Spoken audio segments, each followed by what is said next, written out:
Hello everyone, सुप्रभात। दरअसल हमारी सफलता कई असफलताओं का परिणाम होती है, लेकिन इसके बावजूद भी आप देखते होंगे कि असफलता को लेकर हमेशा हम कोसते रहते हैं। हमारे मन में सिर्फ एक ही भावना रहती है कि हम केवल सफल व्यक्ति ही बने, असफल ना बने। और हर जगह आप देखते होंगे कि जो व्यक्ति सफल है उसी की ही प्रशंसा हो रही है। दरअसल असफलता को लेकर के बहुत सारे मिथक हैं। जब तक आप असफल नहीं होंगे तब तक आप बहुत सफल व्यक्ति नहीं बन सकते हैं। हर सफलता के पीछे एक असफलता छिपी होती है।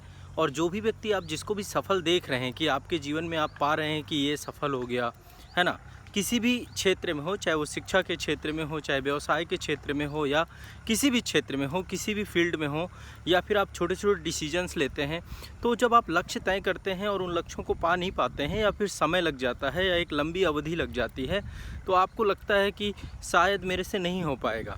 दरअसल देखा जाए तो जो भी असफलता है या फिर जो आप हारते हैं बार बार, उस हारने में आपके बेहतर बनने की ओर, आपकी कमियों को प्रदर्शित करने की ओर हर बार प्रयास होता है।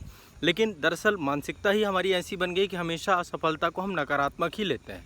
केवल हम नहीं लेते, हमारा पूरा समाज लेता है। इसलिए असफलता को कोई प्रोत्साहित नहीं करता। आप बहुत सारे उदाहरण पढ़े हैं। हम एडिशन की बात करते हैं कि वो अपने प्रयोगों में कितनी बार असफल हुए। बहुत सारे अभ्यर्थी हैं जो सिविल सर्विसेज की तैयारी करते हैं, 1 attempt, 2 attempt, 3 attempt, 4 attempt, 5 attempt, multiple attempt देने के बाद भी एटलीस्ट फाइनली फिर वो सफल होते हैं, या फिर वो कहीं ना कहीं सफल हो जाते हैं।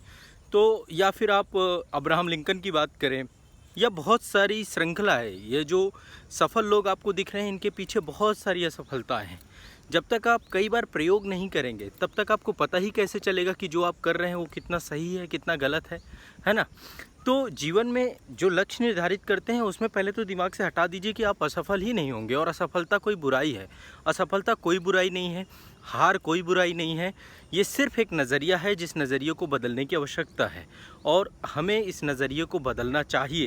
क्योंकि जब तक हम इसे बदलेंगे नहीं ना, तब तक एक चीज़ को बेहतर और दूसरी चीज़ को कमतर आंकते रहेंगे। जबकि देखा जाए तो जो व्यक्ति जितना ज़्यादा असफल है वो उतना ही ज़्यादा सफल भी है, उतनी ही ज़्यादा हाइट भी है उसकी। बड़े बड़े उद्योगपति देख लीजिए, आज बैठे हुए हैं, लेकिन बहुत बड़े बड़े बिजनेस और छोटा मोटा लॉस नहीं। चाहे आप एलन मस्क की बात करें, भारत में टाटा की बात करें, या फिर आप किसी भी व्यक्ति की बात कर लीजिए। आज जितनी अडानी की बात करते हैं, अंबानी की बात करते हैं, जो बड़े बड़े बिजनेसमैन हैं जिनके फिंगर टिप्स में नाम है, यदि आप इनकी असफलताओं को आंकने जाएंगे तो आप पाएंगे कि इन्होंने अपने जीवन में बड़े रिस्क लिए हैं, है ना। दरअसल देखा जाए तो रिस्क जैसी चीज़ बहुत ज़रूरी होती है। आपको जीवन में कई बार निर्णय लेने पड़ते हैं कि आप जो कर रहे हैं उसमें आपको कहीं ना कहीं पे असफल होना ही पड़ेगा। रिस्क का मतलब क्या है? जब असफलता से डर लगने लग जाए तो आपको लगता है कि रिस्क है, ये चीज़ हो पाएगी नहीं हो पाएगी।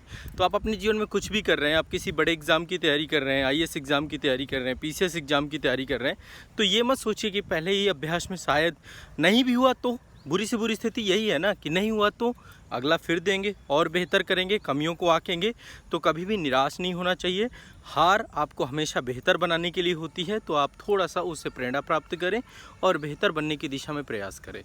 तो आप सभी निश्चित तौर पे सफलता और असफलता को एक पैमाने पर ही तौलिए और एक नज़रिया बदलिए कि जो व्यक्ति अपने जीवन में सफल नहीं हो पाए हैं उनका भी सम्मान करें, है ना। शुक्रिया, धन्यवाद।